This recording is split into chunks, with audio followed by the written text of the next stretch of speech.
We are live. We are live. Hey, friends. Good to see you. It's awesome to be here. I love it. This is so fun. I can't believe we get to do this. And, we have big plans for this, but I'm not saying anything else. Yes, we're not giving anything away. No. All right. So let's jump right in because I feel like we're going to have a full 30 minutes and we always want to honor our time. Yes. So we'll start out always like we do, or like we typically do, which is what's our goal? So why are we even here? And so ultimately, we are bringing people with different backgrounds and unique experiences together to build bridges that connect all the minds. So for those of you that are new with us today, Christine is a life coach for women, and myself, I'm Colleen. I'm a fractional chief wellbeing officer to small businesses. And united, the two of us offer different perspectives on wellness, culture, and life fulfillment, both at work and in our personal lives. And on the show, basically, we are here to share necessary and sensitive stories that evolve around topics such, again, wellness, culture, fulfillment at work, and invite you to open your mind to connect with all the minds.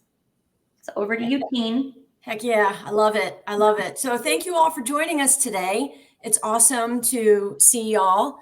And please, as we have encouraged so far in our messages talking about today's show, let us know what you went through in 2023.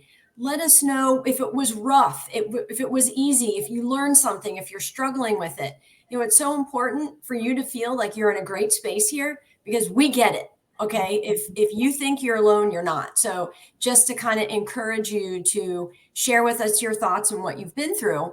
So let's get into a little information about today's show. So what's in a year? Holy heck, honestly, if we're talking about 2023, which we are so much, this past year seemed to be a celebratory year for some when it was devastatingly heartbreaking for others. And speaking from my co-host and I, Colleen, hope you don't mind, it was epically transforming, awakening, and honestly also full of grief. We're stripping it down today, and we're going raw and sharing the moments that may have brought us to our knees in unexpected joy. You might not have thought I was going to say that, as well as face in your hands in despair. The truth of whether what we're talking about is our personal lives or workplace life, our feelings always originate in the same place, and that's within ourselves and in our hearts. So before we jump into our long-awaited conversation, because it's going to be a juicy one today, we always start with our icebreaker. And today's question is, Colleen, you ready? I'm ready. What are you currently streaming on Netflix? We all want to know. I mean, it's such a fun conversation to have. Like that could literally take over the entire show. Mm-hmm. Okay, so I'm going to tell you that this show that I'm watching, I cannot get my life back. So I cannot wait for it to be over because I feel like I have to finish it. So I don't know if you watched Money Heist on Netflix. No. Oh my gosh, it's really a good show. It's about a group of people that robbed the Bank of Spain, but it went on for about 4 seasons, and it was really good. All that to say, they did a prequel to one of the characters, and it is so bad. The prequel is called Berlin, so they all have they all have names that are cities.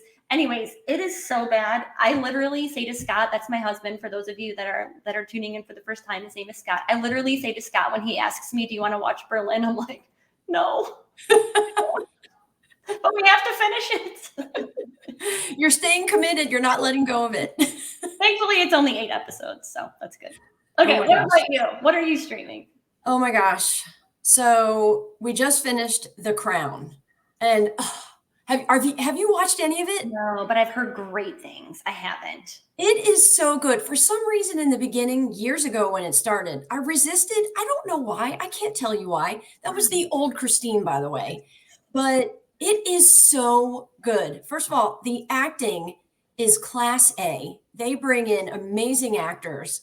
And it's just a really, really great series. Now, you have to take it with a grain of salt because who knows what's true and isn't true, right? We can't believe everything we see on Netflix or read on Google, but it's just really excellent. And I'm so sad it's done. I mean, it's over, like kaput, it's finished. Yeah. There's no more coming. And I'm like, well, now what? Now I have to scroll through and search Netflix where there's 8,000 things to watch and that none of them I probably am interested in.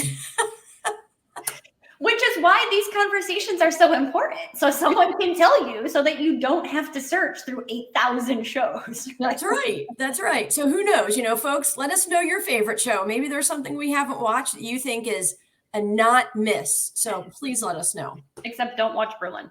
Don't watch Berlin. All right. Well, Colleen, are you ready? I'm ready. Okay. So here we are getting into the nitty-gritty of what we learned last year. What was really, really important to our lives. So here's a question for you. If you had to choose 3 words, only 3, that encompass your most impactful learnings in 2023, what would they be, and then why? Yeah. And so I'm going to jump into my answer, but I don't want to dismiss. I love what Susie wrote in our comments over here. She said, rough year for me in 2023, but still lots of great things came out of it. Because I think that's a great way to tee up how I would answer the question. And so for me, the 3 words that I would choose are loss, and that really is grief, but I'm going to use loss, even though I want to change the way we're talking about grief. So I'll get into that one. So loss, discomfort, and trust. All right. And so, can I just tell you real quick? I feel that in my gut right now, like something just dropped. So keep going. Okay. So as far as loss, which again really is grief. So I think I kind of teed this up just a few seconds ago. I think that we have to change the way that we're talking about grief. I think that we have a tendency to put it to death. But when I reflect on it, on last year, I made a big jump for myself. I walked away from a job that I was at for 10 and a half years. And if you pause and just think about 10 and a half years with a place that has pretty low turnover, that means that you are going through marriages, you're traveling together, divorces, children being born, mental health crises. It's a decade, right? And it's not just your life, it's other people's lives. So I want to preface and say that. The other thing is I thought that I would be with this company until I retired. I really thought that I found my home there. And so when I decided it was time for me to leave, now, mind you, it was not a overnight decision. It was a decision that I worked on for about 2.5 years before I made the decision. I didn't realize that after I resigned, after I then started to notify my colleagues, I didn't expect tears. I didn't expect sadness. And I had to really take a step back and realize I am grieving this loss of what I thought could have been there for me. And then again, just this loss of these relationships, people that, I spent a lot of time with. So that's the first one. As far as then the discomfort and trust, because I feel like these two somewhat go hand in hand. So discomfort. So I have always had a job. If you follow me on LinkedIn, I think one of my fun facts I shared that I started working when I was 13 years old. I've never not worked. I've always worked. And so making that decision to take a risk and to leave what was safe was really uncomfortable. Even though I took 2.5 years to work through it, I was so sick to my stomach when I actually went forward and put in my resignation. The other thing that I'll share about the discomfort is that because I've always worked, that equals a money, that equals a paycheck, right? And I do want to preface and say I have a wonderful partner. We see each other as equals. We are there to support each other. But the thought of, and this is a Colleen thought, it doesn't mean it was the reality because Scott has never given me a reason to think this. The thought of me having to rely on a man for money made me sick to my stomach as well. So that's the discomfort, which then propels me into trust. I had to trust. One, I spent 2.5 years working and growing and realizing I've outgrown. It's time for me to walk away. I was losing myself. I was losing who I was as a person. And so in order for me to get back to and or who I have become, I needed to walk away. So that was me having to lean into the trust of that decision, even though I felt really good about it and I did not look back. And then I had to lean into the trust that I'm not relying on my husband, right, for money. I am a thoughtful human. I obviously worked through this process of, can I take this leap, which meant I had some savings, like all these things. So I had to trust again that it was all going to be okay. And my relationship wasn't going to change in a second, that my husband wasn't going to expect me to turn into a woman from 1950. And not that there's anything wrong with that if that's your style, right? I feel like we're talking about a scene from Seinfeld right now. Not that there's anything wrong with that. Which, love Seinfeld. So anyway, so all that to say, like those, just to kind of back out to back in, or however that phrase should go, is those are the three words: loss, really grief, discomfort, and trust. Yeah. Oh my So gosh. I'll pause there. Any reactions? And then of course I have the same question to you. Well, so listeners, I just want to let you know that of course, Colleen and I plan for this show and we create what we plan to talk about, but we don't know how each other is going to answer. So I don't know and didn't know what Colleen's three words were, and I don't know her answer to the rest of the show. But grief was also one of my words, and I have a feeling that our listeners that are tuning in with us live now and listening in to the recording are probably saying, I feel that too. So, and you know me, I have goosebumps now because, gosh, I'm like getting a little choked up because we all went through something really big last year. I don't know what it was, but grief was definitely one of them. So that was my first word. Triumphant is my second word, and persistent is my third word. So a lot of the things that I want to say are very similar to what you said about grief, Colleen, which again is, making me emotional. But on one side of the coin for grief, I had to accept that I would no longer be the woman that I thought I was. So for decades, I was, basically just walking this walk of who I thought I was, and letting go of her after 5 decades was really difficult to do. It was the right thing to do, but it was really difficult. And then on the second side, I also was accepting that some of the relationships in my life would not continue forward with me because they didn't want to walk with me for whatever reason they chose. It's okay. So really, I didn't choose to push them out. They kind of did by saying, I don't want to walk with you anymore. Right. Mm-hmm. And that's painful. So kind of like you did, I want to get into grief a little bit because, as you mentioned, we tend to associate grief with loss, passing on, death. But grief shows up for us in so many other forms, such as accepting, healing, and finding strategies to continue on in life, even if we don't heal. So there is this, fake mirage that don't worry, time will heal your wound, time will heal your pain. And I don't believe that. I think we just learn how to cope with it. We just learn how to take that pain, that loss, and wrap it up into how we get up every day and develop relationships. So, without disclosing, just an example, right? So I don't want to disclose the specifics about an event that I experienced, but I remember an occasion, I remember like it was yesterday, although it was years ago, that I experienced high emotion. And honestly, I was just sobbing. It just hit and I was sobbing. And it was all due to having to let go of an expectation that I knew would never be fulfilled. It's like huge, right? When you really face something, but you're continuing with it in one form or another, to let go of that is so paramount in your life and moving forward.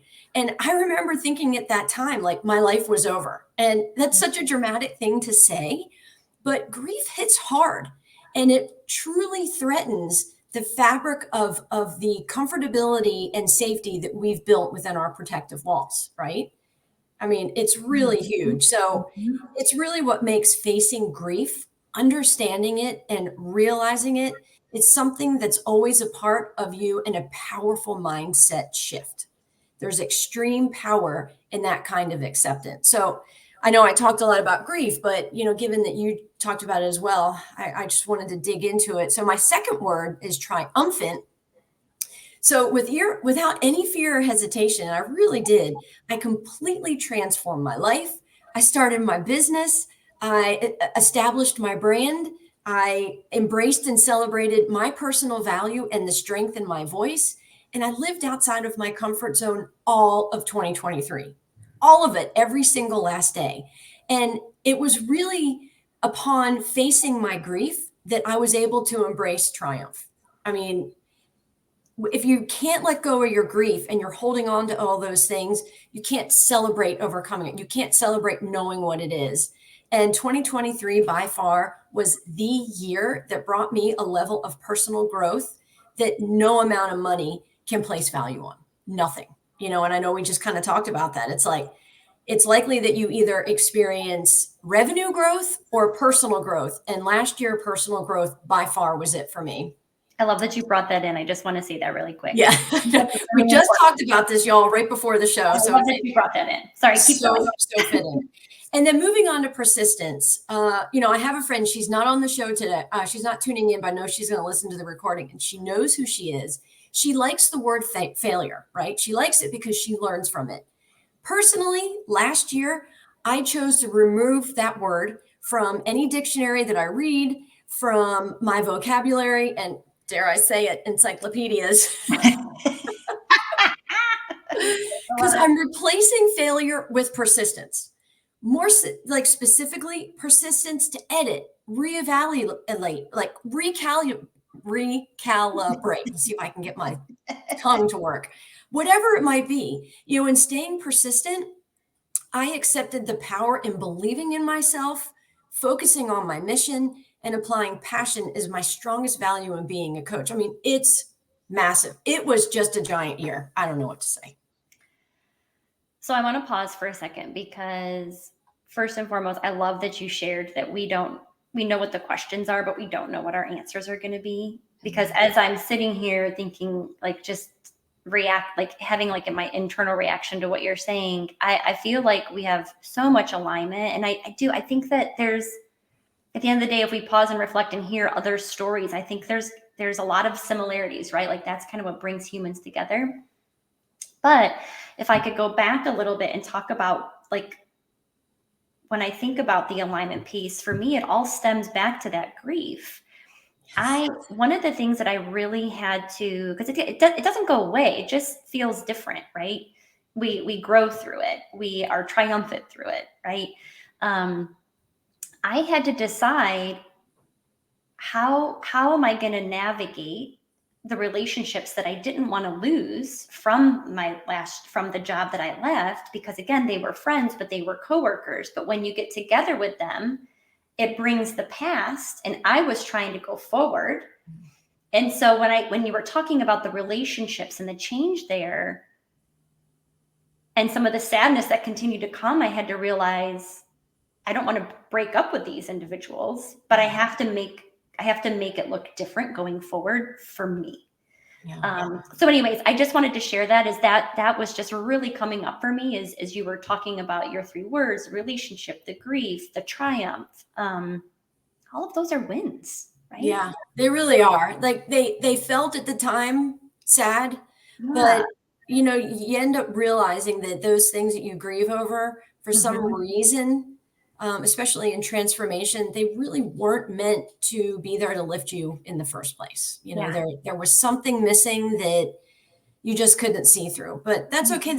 It's just natural. This is life. Everybody deals with it. So we are not unique. But let's get on to this next question, because I think it's really important.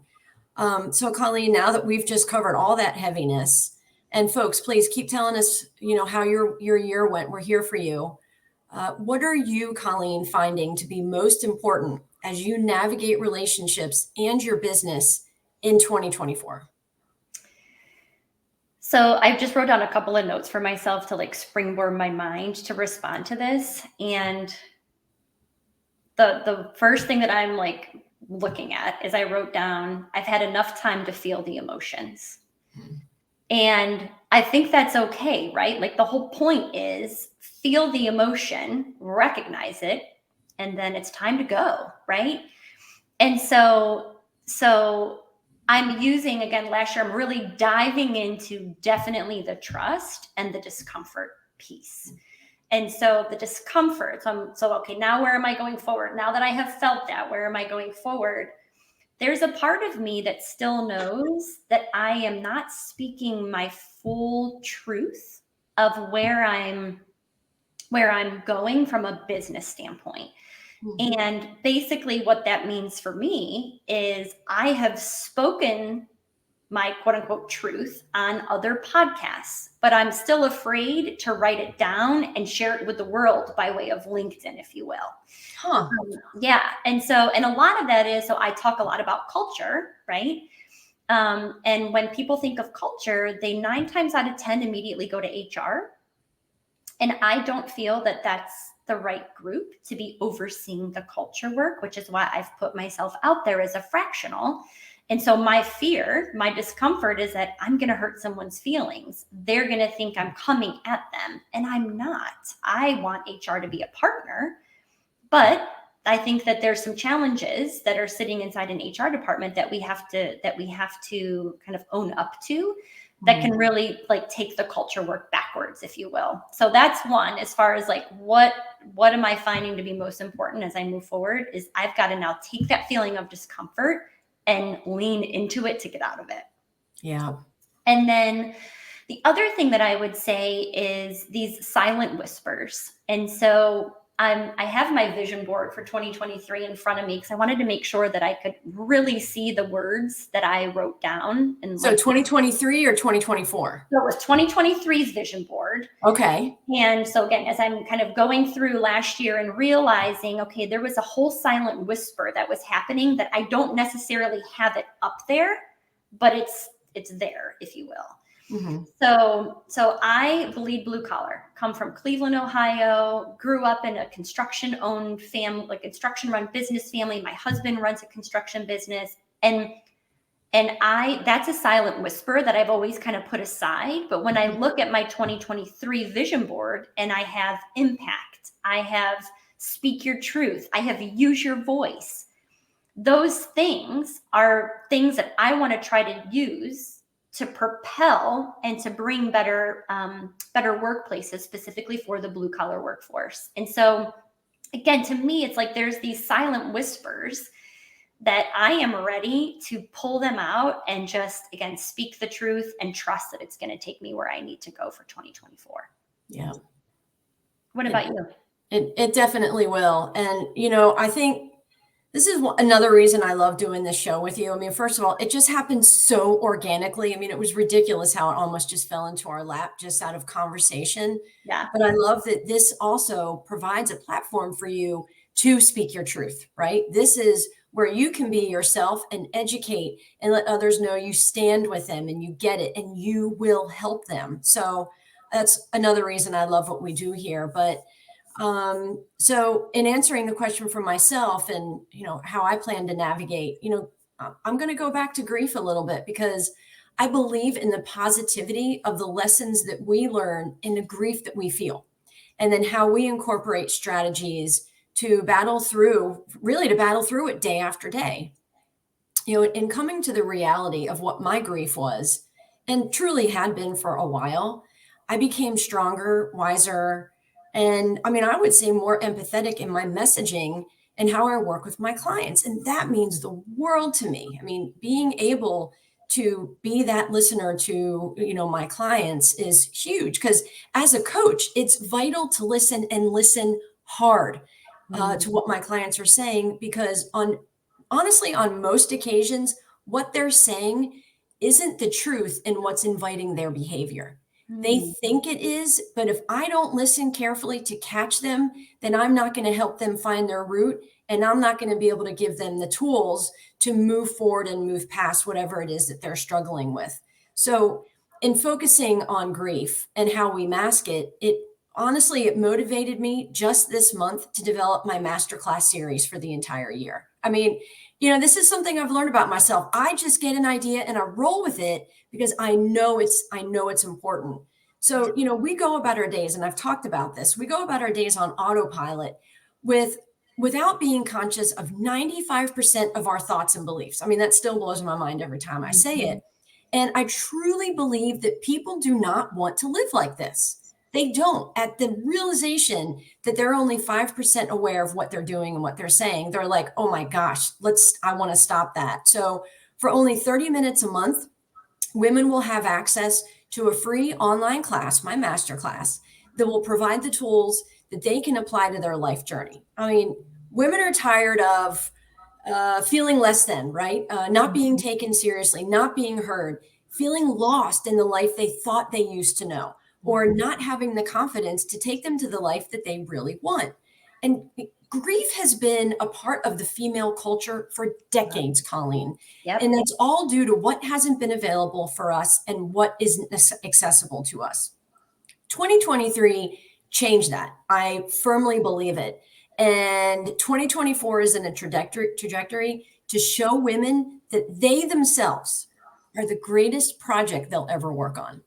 And so what do you do when you're working on the greatest project ever that you will have in your life? You invest time in it, right?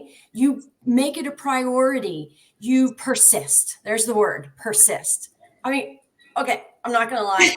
I'm inspiring myself right now, so I better calm down. This is amazing. And I can't wait to do the masterclass. Absolutely. Absolutely. And it will be free. It's all year. It's once a month.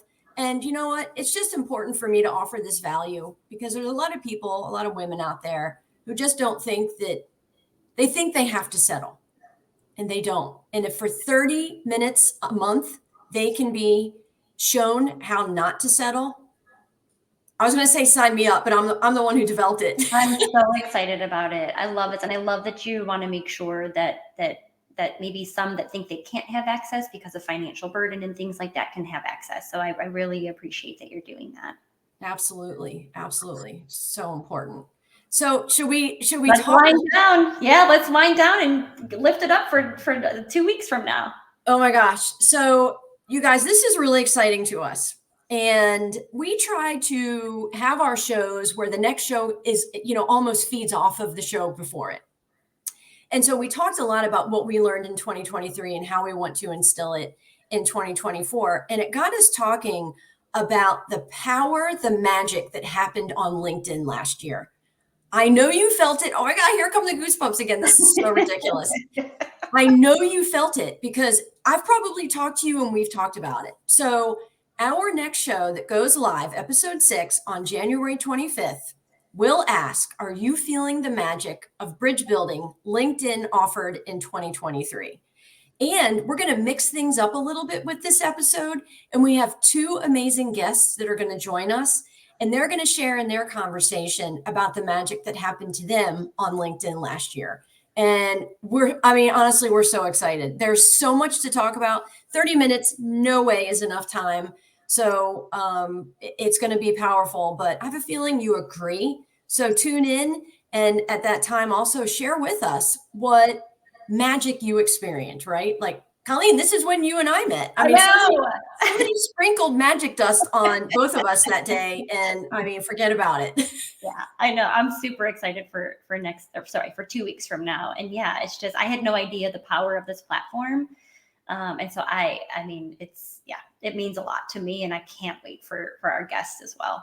I know. And we're not going to tell you who they are yet. We know who they are, but we're going to wait. So when we make our announcement, Colleen will make our announcement next week. So yeah, tune in. We're so excited to have them there. 2 phenomenal women. But listeners, thank you so much for tuning in today. We appreciate you. If you're catching the recorded version, we're equally as appreciative. Let's conquer 24. Colleen, are you ready? Girl, I am so ready. I can't even tell you. Okay. Girl, I love that you just said that. Have a great rest of your week and weekend, and we'll see y'all soon. Yes. Bye, everybody. Bye.